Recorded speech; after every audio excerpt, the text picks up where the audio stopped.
안녕하세요. 안녕하세요. 우린 모두 그리스도인이죠? 맞습니까? 네. 예. 우리 기독교인, 그리스도인이라고 우리는 부릅니다. 오늘은 근데 이때 기독교인이라는 게 어떤 의미인가, 그리스도인이라는 게 어떤 의미인가 하는 얘기를 다 아시는 얘기지만 다시 한번 잘 생각을 해봤으면 좋겠습니다. 나는 기독교인이야 라고 말할 때 이 말이 갖는 의미가 뭘까? 일요일날 출근 안 하는 사람이야 나는, 이런 의미인가? 나는 그러니까 술, 담배를 안 하는 사람이야, 이런 의미인가? 물론 이런 의미도 포함되어 있겠죠. 나는 밥 먹을 때마다 기도하는 사람이야, 이런 의미도 포함되어 있겠죠. 근데 이런 의미보다 조금 더 깊은 의미를 한번 생각해보는 시간을 가지려고 합니다. 기독교인이다, 나는 기독교인이다 라는 거는 어떤 교회에 등록을 해서 이제 명부가 올라간 사람이야, 또는 나는 어려서 세례받은 사람이야 라는 것보다는 좀 더 깊은 본래적인 의미가 있습니다. 이제 기독교의 역사가 기니까 내가 그리스도인이다, 내가 기독교인이다 라는 말에 이제 여러 의미가 덧붙여졌어요. 덧붙여졌지만 가장 근본적인, 가장 근원적인 말의 뜻부터 오늘 다시 한번 정리를 했으면 좋겠습니다. 흔히 이렇게 전도한다 하고 이렇게 복음을 전한다고 할 때 사역리 같은 것들이 있잖아요. 그래서 이렇게 간단하게 요약해서 전하는 그런 게 있잖아요. 그런 것처럼 저는 오늘 다시 한번 우리가 아주 간단하고 명료하게 내가 기독교인이다 라는 것의 의미를 좀 정리를 했으면 좋겠다 하는 생각이 듭니다. 이게 분명해야 내가 기독교인이구나 라는 게 어떤 의미인지, 그리고 당신도 기독교인이 되십시오, 전도라고 하잖아요.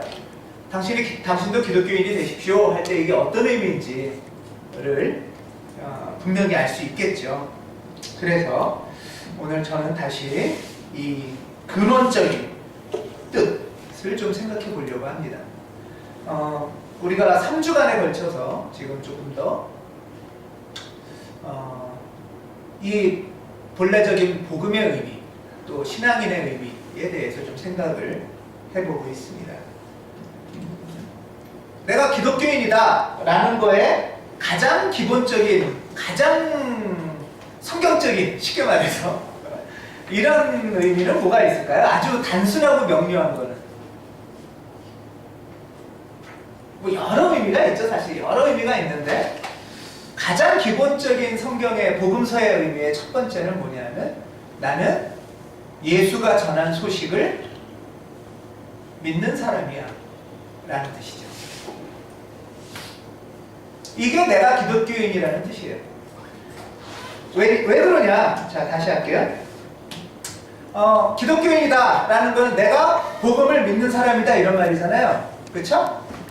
복음을 믿는 사람이다 라는 거 할 때 그 복음 이런 거는 단순하게 다른 말로 하면 무슨 뜻이죠? 메시지 라는 말이죠. 자, 이렇게 생각을 다시 한번 정리를 해보겠습니다. 예수님이 있고요. 예수님은 일단 어떤 사람이에요? 메신저예요. 메신저. 예수님은 메신저예요. 예수님은 메신저고, 예수님이 메신저라는 것은 무슨 뜻이죠? 메시지를 전하는 사람이죠. 아니, 메신저니까 예수가 전하는 메시지가 있겠죠? 메시지. 내가 기독교인이야 라는 거는 예수가 전한 이 메시지를 믿는 사람이야 이런 뜻이죠. 예수가 전한 메시지, 우리가 지난주에도 또 우리가 반복해서 이 말씀을 나누는데, 복음서에서 명료하게 말하는 예수가 전하는 메시지의 가장 핵심, 그거는, 자, 오늘은 성경 공부하듯이 정리를 하겠습니다. 예. 복음서 중에 가장 먼저 쓰여진 복음서라고 말하는 게 어디 복음서죠? 마가복음이죠. 예. 마가복음은 두 갈씩이라고 그랬죠? 예. 자, 몇 장 몇 절입니까? 마가복음? 예. 외우십시오. 이거는. 예. 마가복음 1장 15절. 예. 찾아서 한번 읽어주십시오. 내가 찾다 하나님의 나라가 가까이 왔다 회개하여라 복음을 믿어라. 예, 이거죠. 때가 찼다. 하나님 나라가 가까이 왔다. 회개하여라. 복음을 믿어라. 이때 복음의 첫 의미는 뭐죠? 이 메시지를 믿어라 이 소리죠. 이 소식을 믿어라. 내가 전하는 소식을 믿어라 이 말이죠. 예. 내가 전하는 소식을 믿어라. 그게 복음을 믿어라라는 똑같은 말이에요. 때가 찼다. 하나님 나라가 가까이 왔다. 자, 똑같은 비슷한 낱말 구절이 마가복음 4장 18절, 4장 17절 읽어주십시오. 마가가 아니라 마태복음 4장 17절. 외우시죠? 뭐 이 정도는 이제 예, 찾으셨으면 읽어주십시오.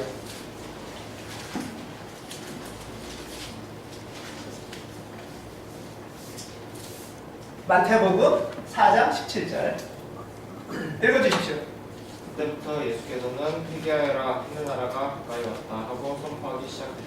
예, 하나님 나라가 가까이 왔다. 하늘 나라가 가까이 왔다. 똑같죠? 예, 예수님이 전한 메시지는 하나님 나라가 가까이 왔다라는 거예요. 자, 일단 예수님이 전한 메시지를 우리는 분명히 알아야 됩니다. 이 메시지, 하나님 나라가 가까이 오고 있다, 왔다. 이것이 예수님이 전한 메시지예요. 자, 물론 그러면 이 메시지를 예수를 믿는다 또는 나는 기독교인이 된다라는 건 뭐죠? 이 메시지를 우리가 믿을 거냐 말 거냐의 문제죠. 첫 번째는. 그쵸? 네. 자, 나는 예수 믿기 싫어 라는 말은 뭐죠? 나는 이 메시지를 안 믿겠어 이 소리잖아요. 그쵸? 예.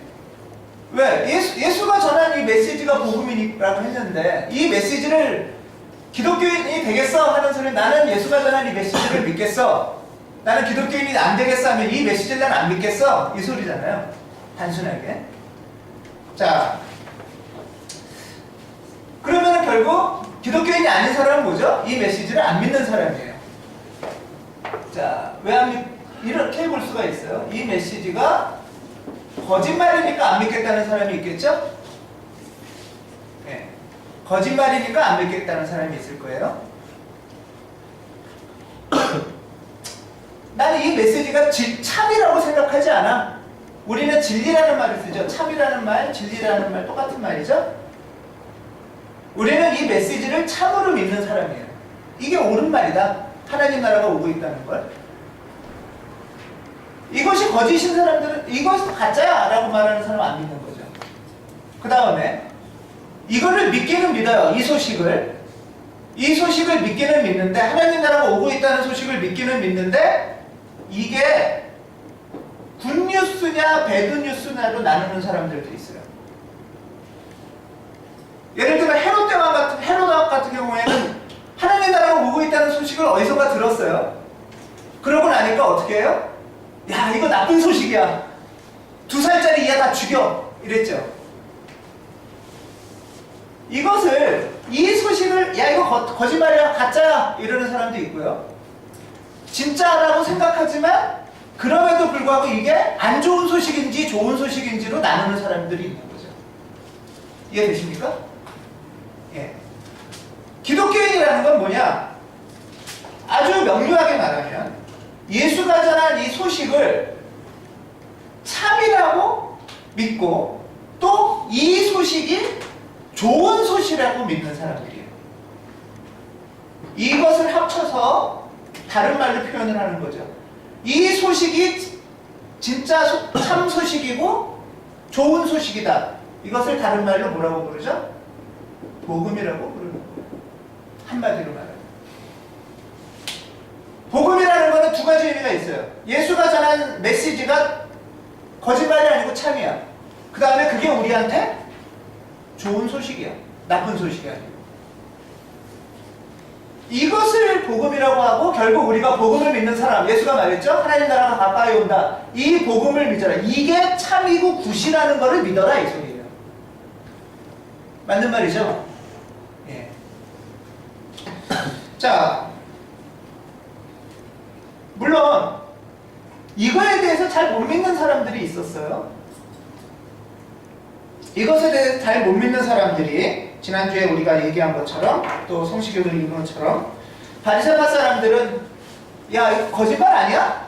어떤 사람은 참이긴 한데 베드로 믿은 사람도 있고요. 어떤 사람은 거짓말이라고 생각하는 사람도 있었죠. 바리새파 사람들 같은 게 누가복음 14장에서 17장에서 얘기한 것 중에 야 하나님 나라가 어딨냐? 거짓말하지 마. 이런 식으로 얘기를 했죠. 그때 예수님이 대답하신 거는 뭐였습니까? 누가복음 17장 21절. 또 외우시죠? 예, 성경 공부합시다 오늘은. 아주 기본적인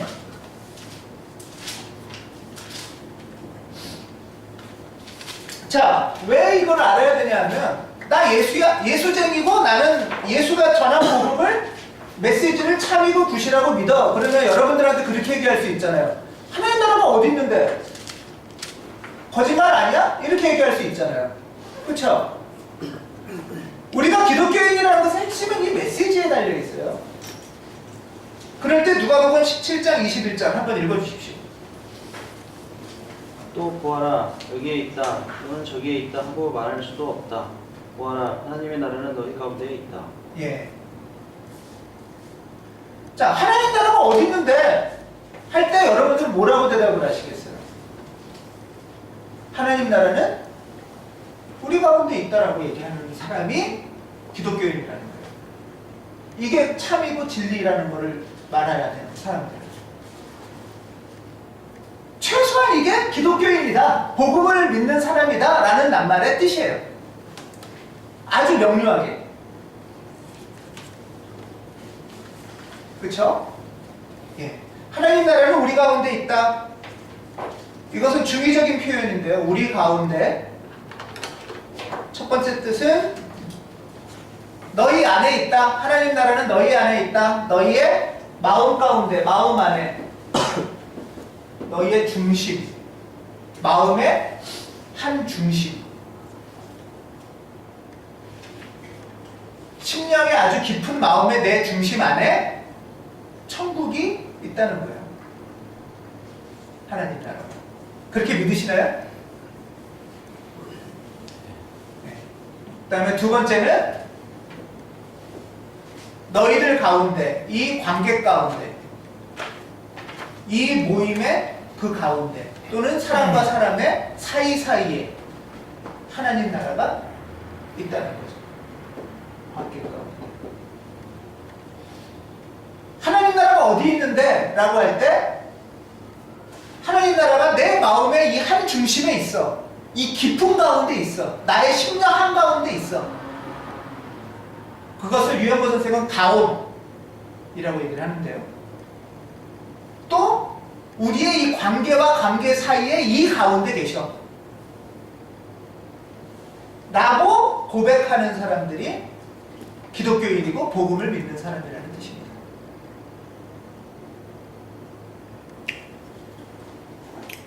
이것을 믿느냐 안 믿느냐 그걸로 기독교인과 기독교인이 아닌 것이 나눠지는 거죠.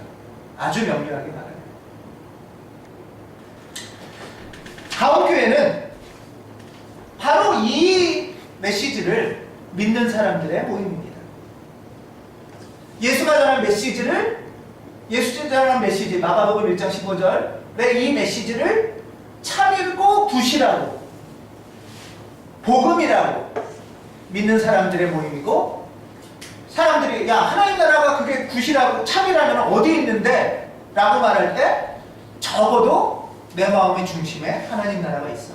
또 사람들의 관계 속에 하나님 나라가 있어 라고 고백하고 선포하는 사람들의 모임이 교회입니다. 이것이 흔들리면 복음이 흔들리는 거예요. 이것이 흔들리면 기독교인이 돼야 되는 이유가 흔들리는 거예요. 이것은 자, 예수 믿읍시다 라고 말할 때는 이거를 믿고 이런 사람이 됩시다 라는 얘기죠. 자, 그럼 결국 예수님께서 전하시는 메시지의 핵심은 뭐죠? 하나님의 나라입니다. 하나님의 나라. 그쵸? 하나님의 나라가 우리의 마음의 중심에 오고 사람들의 관계 가운데 온다고 했는데 그 하나님 나라가 뭐냐? 라는 것을 알아야 되겠죠.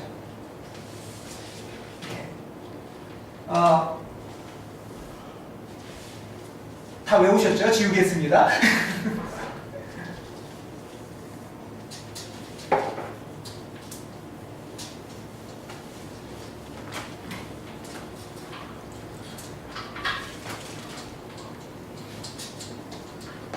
자, 그러면 예수님이 전하시는 메시지의 관건은 하나님 나라예요. 하나님 나라. 마가복음이나 누가복음은 하나님 나라라고 표현을 하고요. 아까 마태복음 4장 읽으셨죠? 거기서는 뭐라고 얘기하죠? 하늘나라라고 해요. 하늘나라. 마태복음에서는 하나님이라는 낱말도 쓰기가 너무 송구했던 거예요. 어떻게 감히. 그래서 하나님이라는 말 대신에 하늘이라는 낱말을 쓴 거예요. 똑같은 표현이에요. 하나님 나라, 하늘나라. 이제 그 하늘나라에서 한 번씩으로 번역해서 뭐라고 한 거죠? 하늘 천자 써서 천국 이렇게 쓴 거죠. 천국. 한국에 동양에 중국과 한국에 들어올 때는. 자, 그러니까 하늘나라라는 말의 원 뜻은 뭐냐? 하늘이라는 말이 아니라 하나님 나라라는 뜻이에요. 하나님 나라. 자, 오늘 그래서 중요한 건 뭐냐? 하나님 나라가 오고 있다는데 이 하나님 나라가 뭔지를 분명하게 알아야 되는 겁니다.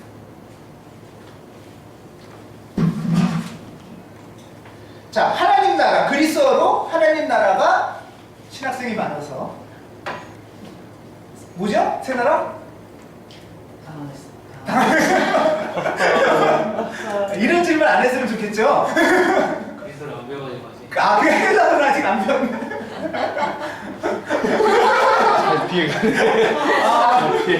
확인할 거 없습니다. 아, 예. 새날이가 아니면 새별한테 물어봐야 되나? 오래돼서 아, 들었고 예. 6개월 됐지. 자, 방금 전에 이 마가복음 1장 15절, 뭐 마태복음 4장은 안 외워도 마가복음 1장 15절, 그 다음에 누가복음 몇 장 몇 절이죠? 7장 네, 17장 21절은 외우십시오. 그 다음에 하나님 나라를 생각해 봅시다. 하나님 나라는 굉장히 중요한 의미예요. 왜? 우리가 그 메시지를 믿는다고 했는데 메시지의 핵심 내용을 알아야 될 거 아니에요. 그리스어로 바실레이아 투세오라고 하죠. 바실레이아 투세오. 바실레이아 테오가 하나님이에요. 하나님의 바실레이아라는 뜻이에요. 하나님의 바실레이아. 하나님의 나라. 이 나라라고 번역을 했는데요. 바실레이아. 바실레이아는 뭐 옛날 킹제임스 버전이나 이런 데는 전부 킹덤으로 번역이 돼 있어요. 킹덤. 왕국, 영토, 뭐 나라. 자, 하나님의 나라, 하나님의 영토라면 이게 무슨 말일까요? 그 나라의 왕이 하나님이란 말이죠. 그 나라의 그 영토의 통치자가 하나님이란 말이에요. 자, 어떤 영역이 있는데 바실레이아는 일종의 어떤 영역이에요. 어떤 영역이 있는데 그 영역에 하나님이 통치한다라는 뜻이에요. 그러니까 이건 어떤 공간적인 개념, 하나님의 나라, 하나님의 왕국 할 때 이건 공간적인 개념이 아니고요. 더 중요한 의미는 뭐냐면 하나님의 뜻과 통치가 이루어지는 어떤 영역이란 뜻이에요. 하나님의 통치 또는 뭐 주권, 하나님의 뜻이 이루어지는 어떤 영역이란 뜻이에요. 하나님의 나라라는 거예요. 자, 하나님의 나라, 하나님의 천국이잖아요. 자, 우리 흔히 이렇게 생각하죠. 천국에 가면 어떻게 한다? 내 맘대로 막 한다. 이렇게 생각하죠. 천국 가면은 막 내 맘대로 다 한다. 이게 천국이라고 흔히 생각하잖아요. 근데 이 말 뜻대로 하면은 뭐예요? 하나님 천국 가면 누구 뜻대로 한다? 하나님 뜻대로 한대요. 내 뜻대로 내 맘대로 하는 데가 천국이라는 게 아니고. 그쵸? 하나님의 뜻대로 하나님의 통치가 온전히 이루어지는 것이 천국이라는 얘기예요. 내 맘대로 막 하는 게 천국이 아니고. 자, 여기서부터 하나님 나라가 오는 게 굿인 사람이 있고 배드인 사람이 있는 거예요. 쉽게 말해서. 내 맘대로 막 하고 살던 사람이 하나님 뜻대로 하겠다 하면 뭐 좋아요, 나빠요? 그러면 하나님 나라가 오는 게 안 좋은 소식인 거죠. 내 맘대로 막 하고 살았는데. 그쵸? 내 맘대로 막 하고 살던 사람이 하나님 뜻대로 통치하는 세상이 온다고 그러면 그건 안 좋은 거예요. 내 맘대로 하고 싶으니까. 그래서 하나님 나라가 온다. 하나님의 통치와 하나님의 뜻이 이루어진다라는 게 좋은 사람도 있고 나쁜 사람도 있다 이 소리예요. 자, 하나님의 나라는, 하나님의 바실레이라는 나의 나라가 아니라 하나님의 나라. 그걸 분명히 알아야 돼요. 자, 그러면 내 마음의 중심이 하나님의 나라라면 내 마음의 깊은 중심에 내 마음대로 한다는 거예요? 하나님의 뜻대로 움직인다는 거예요? 내 마음의 중심이 하나님의 뜻대로 움직인다는 거예요. 내 마음의 중심을 내 마음대로 움직이는 거는 천국이 아닌 거죠. 그렇죠? 자, 여러분의 가정은 천국입니까? 네. 내 맘대로 힘세다고 해서 내 맘대로 우리 가정 맘대로 한다고 천국이 아니죠. 하나님의 뜻대로 움직여지는 가정일 때 천국인 거죠. 천국이란 그런 의미예요. 저 사람하고 나하고의 관계, 예를 들면은 새누리만 오늘을 괴롭히는데 새누리와 나와의 관계에서 내가 힘도 세고 나이도 많고 하니까 내가 막 새누리를 막 맘대로 해요. 너 막 시키고. 그럼 저는 천국 같죠? 그렇지만 이 사이의 관계는 천국은 아닌 거잖아요. 하나님 뜻은 그게 아니니까. 그냥 내 나라인 거죠. 하나님 나라가 아니라.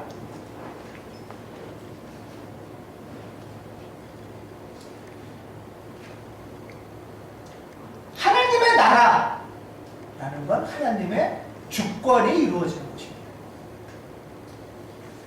자, 하나님의 주권이 이루어지면 어떻게 될까? 대표적인 것이 아까 마가복음 1장, 마태복음 4장 본 것처럼 누가복음, 지난주에 우리 보신 말씀이죠. 누가복음 4장 18절, 19절. 또 찾으시죠.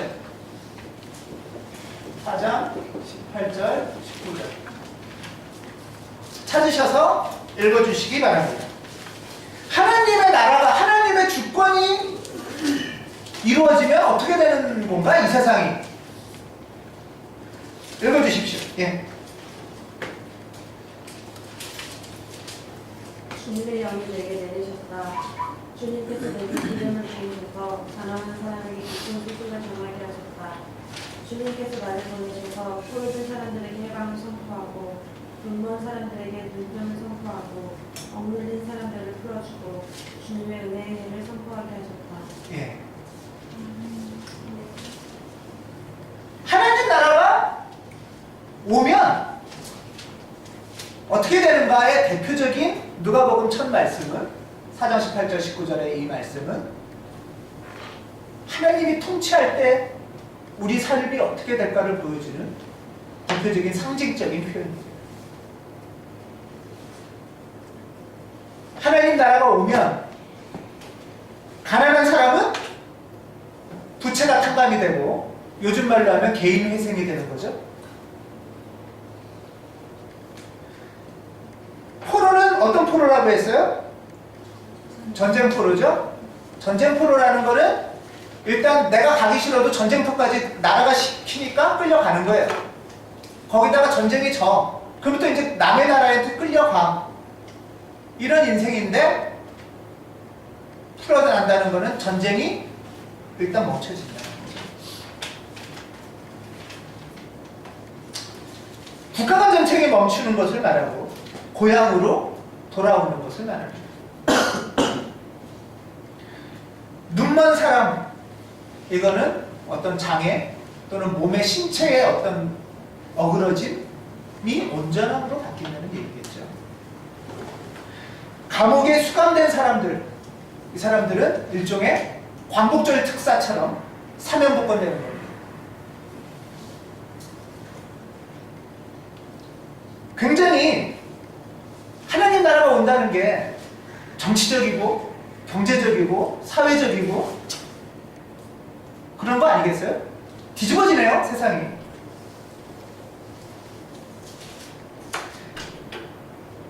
불의한 어떤 것이 누구를 가난하게 만들었든, 불의한 어떤 것이 누구를 감옥살이를 하게 했든, 또는 내가 잘못해서 가난하게 됐든, 내가 잘못해서 감옥에 됐든, 회개를 통하여 다시 새로운 삶의 기회, 새로운 출발이 시작될 수 있다는 게 하나님 나라가 오면 상징적인 표현입니다. 모든 인생의 새로운 회복이 이루어진다는 것이죠. 우리는 바로 예수가 전한 이 메시지를 옳고 좋은 소식이라고 믿는 사람들입니다. 아멘? 아멘. 예. 이런 사회적이고 경제적이고 정치적인 이 어떤 표현을 바울은 조금 더 깊은 다른 또 의미로 표현을 했어요.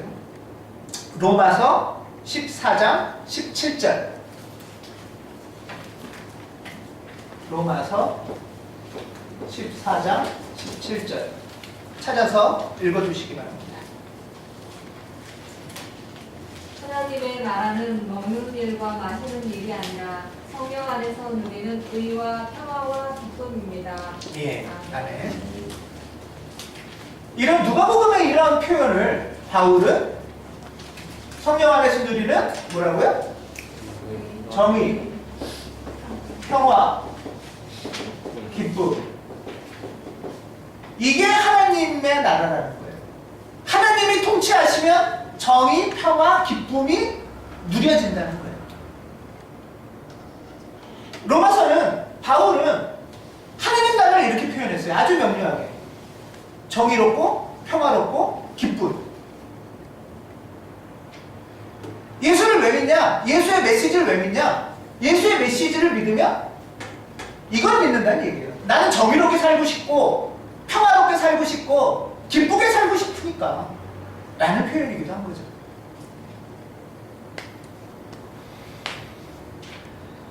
몇 년 전에 우리나라의 나만의 정의란 무엇인가 라는 책이 베스트셀러가 된 적이 있어요. 제목 많이 들어보셨죠? 읽어보시지는 않았어도 정의란 무엇인가 이게 아주 유명해졌어요. 근데 당시에 인문학 책이 이렇게 많이 팔린 적이 없었다고 할 만큼 많이 팔렸대요. 내용이 쉽지도 않은데. 그래서 사람들은 왜 이럴까 도대체? 왜 이 책이 이렇게 쉽지도 않은 책이 많이 팔릴까? 그랬을 때 많은 사람들의 평가는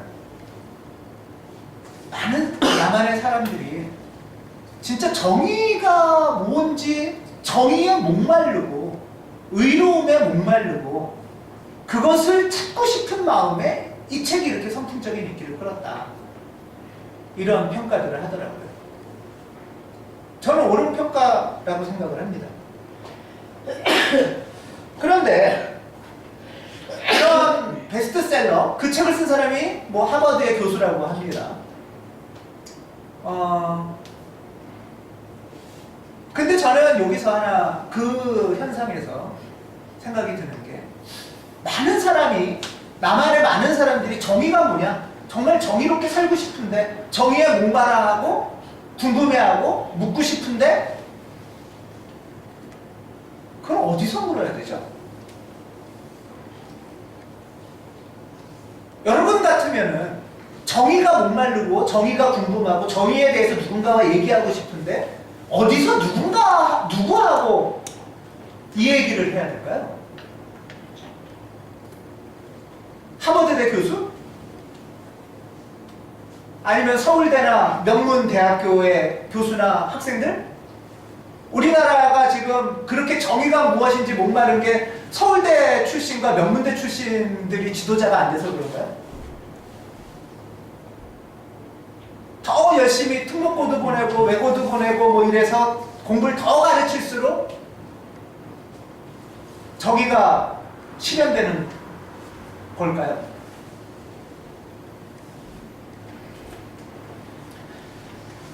저는 정의가 무엇인지 물어보는 또 대화하고 토론하고 어떻게 해야 되는 거야? 라는 이야기를 해야 되는 주체는 저는 기독교인이어야 한다고 생각합니다. 그리고 그 정의가 무엇인지를 물어보고 토론하고 찾고 하는 그 공간은 교회여야 한다고 생각합니다. 왜? 우리는 하나님 나라가 여기 오고 있다는 걸 믿는 사람들이니까요. 하나님 나라는 정의로운 삶이라는 걸 우리는 믿는 사람들이니까요. 그렇지 않습니까?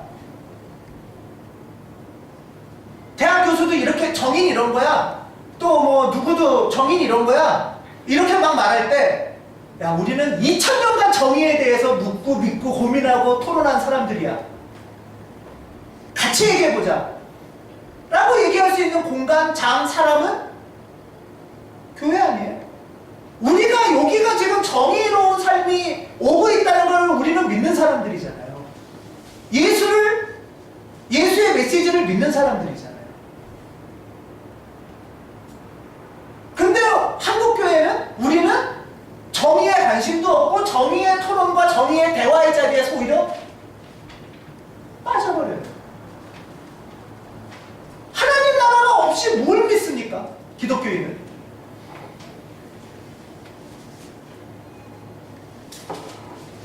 우리한테 남은 천국은 내 맘대로 하는 세상이라는 착각과 오해 속에서 예수를 믿는 거죠. 하나님의 뜻대로 하는 세상, 하나님의 뜻대로 사는 내 마음, 하나님의 뜻대로 하는 이 관계가 아니고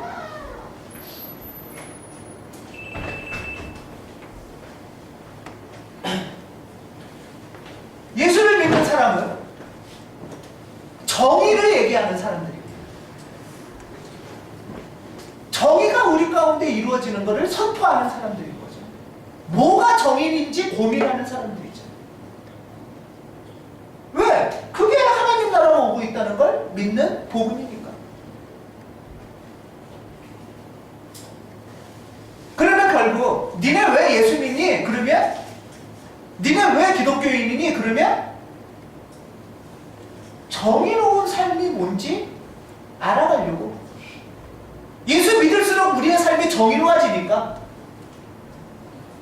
이렇게 얘기하는 게 기독교인의 복음을 믿는 삶이라는 거예요. 이게 바로 바울의 고백입니다. 하나님 나라는 뭐야? 니네가 믿는 천국은 뭐야? 정의와 평화와 기쁨이야. 이게 바울의 핵심 고백, 로마서의 결론 중에 하나입니다. 이건 바울이 엉뚱하게 갑자기 나온 말이 아니고요. 구약성서에서 계속 이어지는 말입니다. 자, 구약성서에 너무 많은 정의에 관한 얘기가 나오는데요. 창세기 18장 19절 한번 찾으셨으면 찾아서 한번 찾으신 분 중에서 읽어주십시오. 창세기 18장 19절.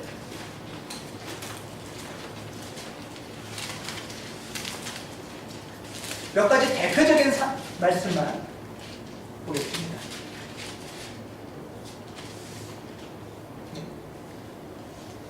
읽어주십시오. 찾으셨어요.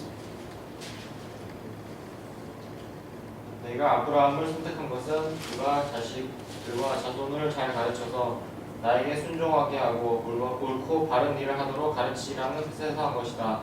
그의 자손이 아브라함에게 배운 대로 하면 나는 아브라함에게 약속한 대로 다 이루어주겠다. 예. 자, 이스라엘은 자신들이 선민이라고 굉장히 자부심을 합니다. 하나님이 택한 백성이라고 말합니다. 우리도 하나님이 택하신, 하나님의 부름을 받은 사람들이죠. 예. 그러면 문제는 근데 뭐냐면 왜 택하셨냐는 거예요. 왜 택하셨냐고 할 때 몇 가지 의미가 있겠지만 대표적인 구절이 옳고 바른 일을 하도록 가르치라는 뜻에서 옳고 바른 일, 다른 말로 하면 정의로운 일이죠. 왜 택한 백성이 됐느냐? 팔레스타인에 지금 전쟁 일으키고 사람들 애고 어른이고 막 죽이라고 택한 백성이 아니고 옳고 바른 일을 하라고 택한 거예요. 이스라엘이 지맘대로 하라고 하나님이 택한 게 아니라는 거죠. 택함의 첫 원인은 정의예요. 정의.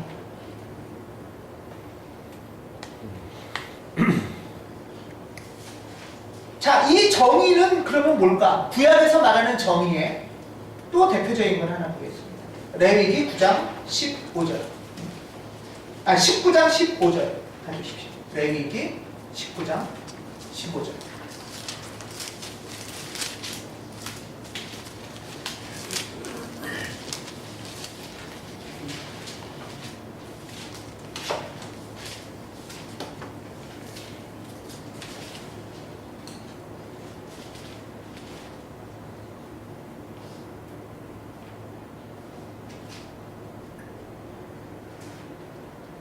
읽어주십시오.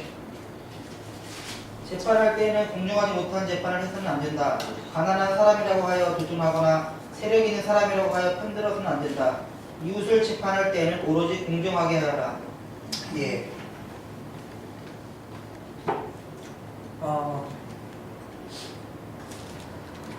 구약 성서에는 계속적으로 대표적인 말이 재판이라는 말이 나옵니다.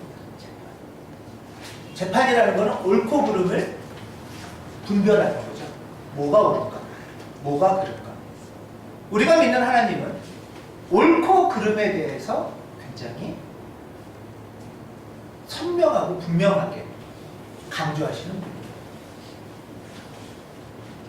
그런데 우리가 잘 아는 이 공정함 또는 옳음 하면은 이제 대표적인 게 오해가 되는 말이 이런 게 있어요. 눈에는 눈, 이에는 이.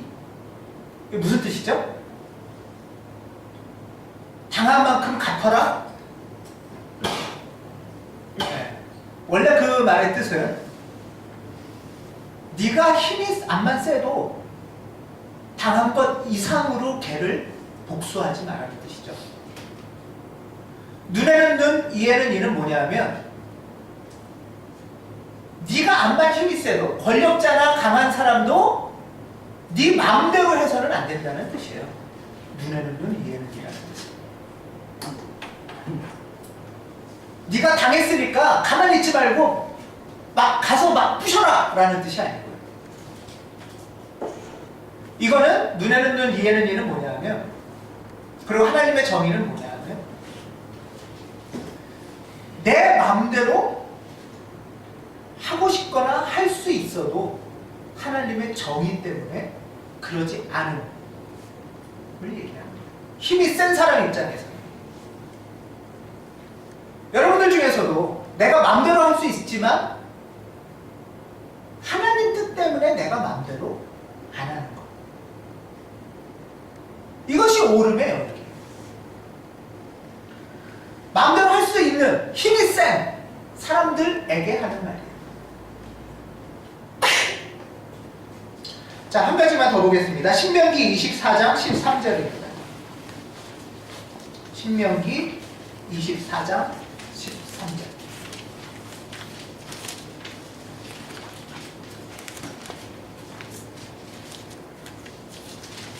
해가 질 무렵에는 그 담보물을 반드시 그에게 되돌려 주어야 합니다. 그래야만 그가 담보로 잡혔던 그 겉옷을 덮고 잠자리에 들 것이며 당신들에게 복을 빌어줄 것입니다. 이렇게 하는 것이 주 당신들의 하나님이 보시기에 옳은 일입니다. 네. 하나님이 보시기에 정의입니다. 이 소리예요.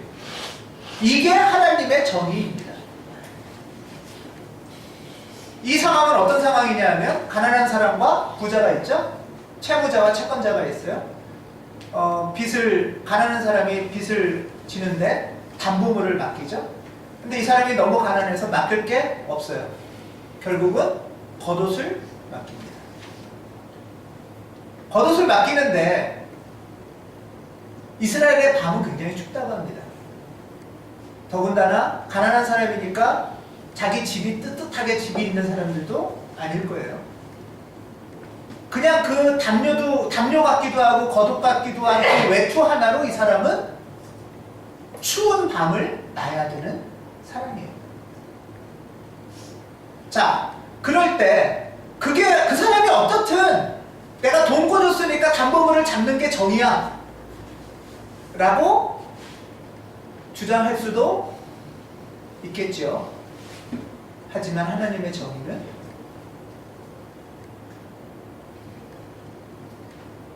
그렇지 않습니다. 내가 돈 빌려줬으니까 내 맘대로 하겠다는 게 정의가 아니라, 기계적인 평등이 아니라 적어도 최소한의 그 사람의 사람으로서의 존중과 인권이 보호되는 영역이 정의죠.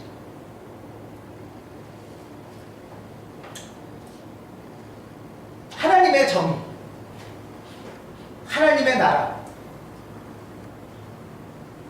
이것이 우리가 믿는 예수가 전한 하나님의 나라의 모습입니다.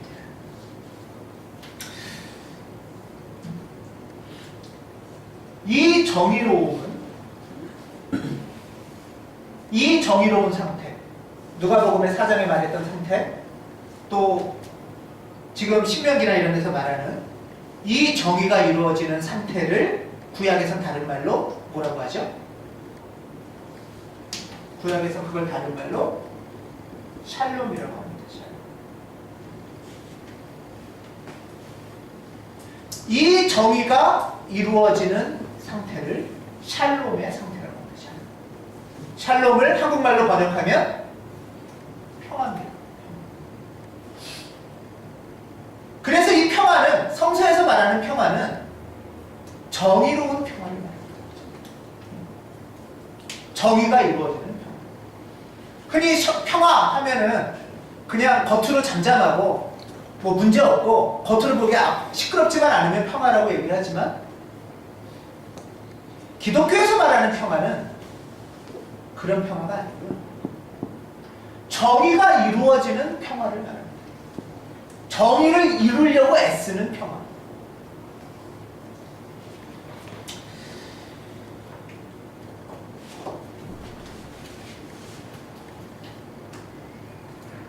평화에 대해서는 다음 시간에 다시 말씀을 나눌 텐데, 우리가 예수를 믿는다는 것, 예수가 전한 메시지를 믿는다는 것의 내용이 무엇인가를 우리는 다시 한번 분명히 전해야 합니다.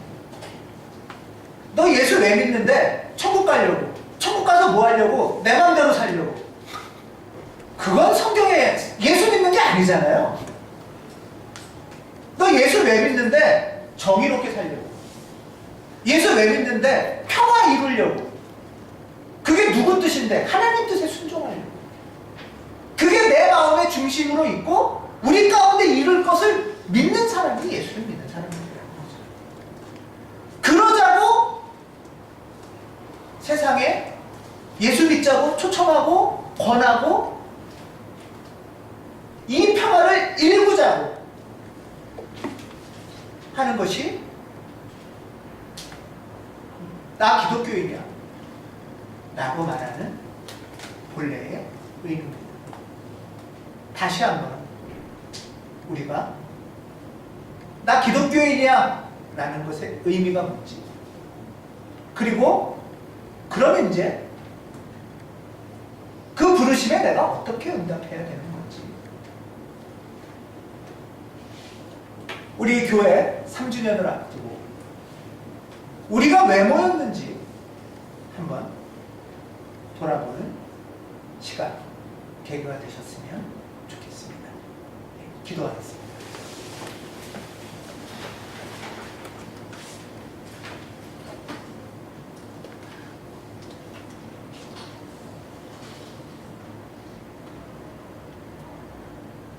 하나님 아버지,